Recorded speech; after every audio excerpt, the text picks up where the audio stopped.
সুতরাং এখন মানুষ বলছে সবাইকে তো দেখলাম, একটাকে দেখি নাই, সেটার নাম কি?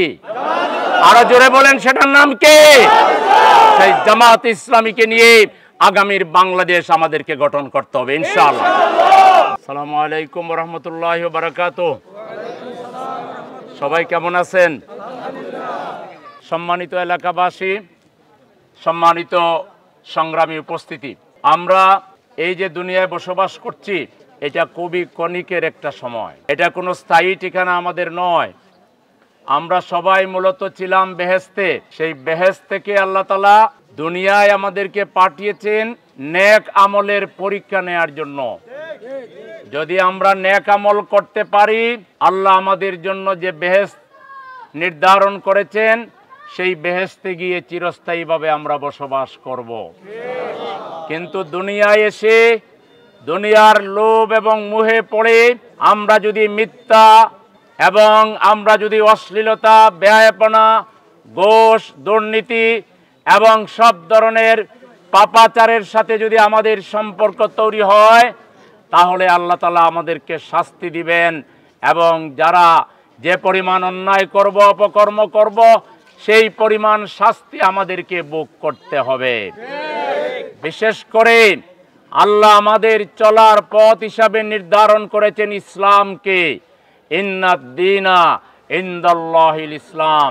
আল্লাহর পক্ষ থেকে মানুষের জন্য মনোনীত পথ চলার ব্যবস্থা হচ্ছে ইসলাম।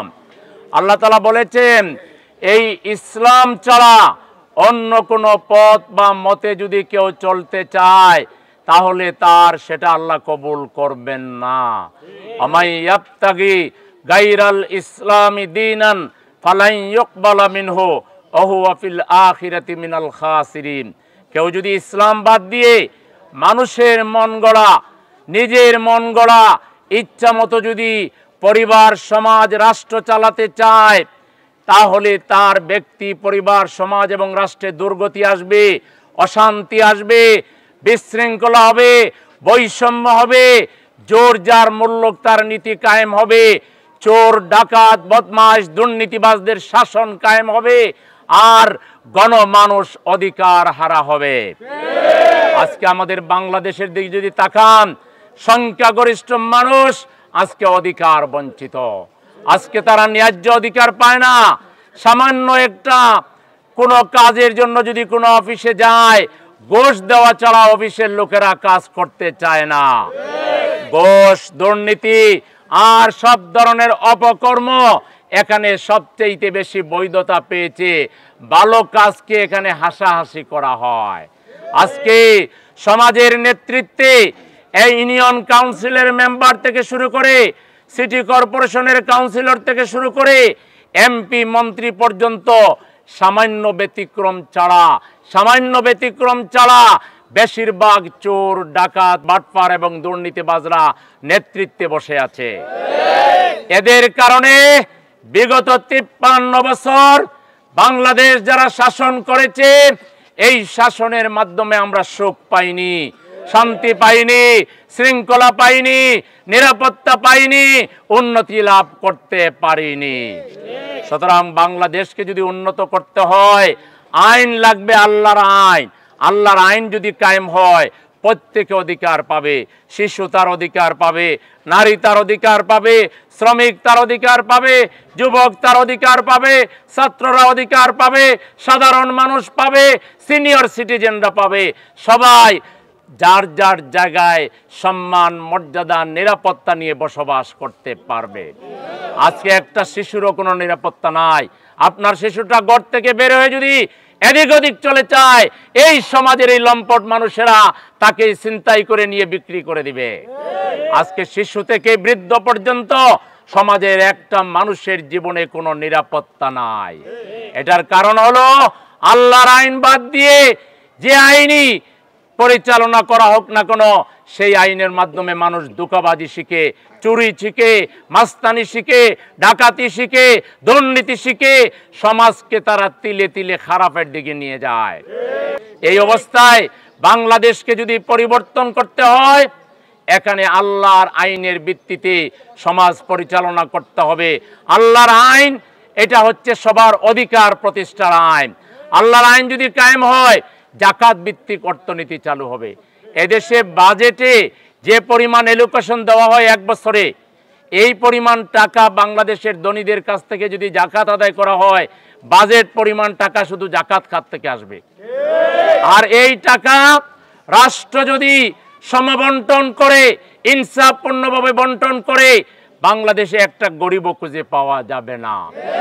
এই বিগত পতিত স্বৈরাচার যে পরিমাণ টাকা বিদেশে পাচার করেছে, সে কত টাকা পাচার করেছে, এই টাকা যদি পাচার না করত, বাংলাদেশে 1 টাকাও ঋণ হতো না। আজকে বড় বড় মেগা প্রজেক্ট কিছু বাস্তবায়ন করেছে, প্রত্যেকটা যা খরচ হওয়ার কথা তার চেয়ে 10 গুণ টাকা বেশি খরচ করে সেই প্রজেক্টগুলো বাস্তবায়ন করেছে। এতে কি আমরা লাভবান হয়েছি না আমরা ক্ষতিগ্রস্ত হয়েছি? আমরা ঋণের ভারে জর্জরিত হয়েছি। সুতরাং আজকে এই পুরাতন ধাঁচের যে রাজনীতি, পুরাতন যে নেতৃত্ব, পুরাতন যে ব্যবস্থা, এটাকে ব্যঙ্গে চোরমার করে দিয়ে নতুন করে বাংলাদেশকে গঠন করতে হবে। আগে মানুষের চরিত্র গঠন করতে হবে, শিক্ষা ব্যবস্থাকে ঢেলে সাজাতে হবে, অর্থনীতিকে সুদমুক্ত করতে হবে, বরং এখানে কর্জে হাসানা সিস্টেম চালু করতে হবে। আল্লাহ তাআলা বলেছেন, মানজাল্লাযী ইকরিদুল্লাহ কারদান হাসানান ফায়দাইফাহু লাহু। যাদের সামর্থ্য আছে আপনার আশপাশের লোকদেরকে কর্জে হাসানা মানে হলো বিনা সুদে কর্জ দেওয়া। আপনি যদি 10,000 টাকা দেন, 10,000 টাকাই ফেরত পাবেন, 10,001 টাকা পাবেন না। কিন্তু আল্লাহ আপনাকে 10,000 না, আল্লাহ বলেছেন আপনাকে 10 গুণ বাড়ায় দিবেন। পাবেন হলো আল্লাহর কাছে। আপনি বান্দাকে ইহসান করার কারণে বান্দা সুদ থেকে মুক্তি পেল। আজকে সুদের অক্টোপাসে আমাদের কৃষকরা, শ্রমিকরা, আমাদের সাধারণ শ্রেণীর মানুষরা তাদের বাড়িঘর পর্যন্ত বিক্রি করে দিতে হয় সুদের কারণে। এই সুদ প্রথা বন্ধ করা যাবে।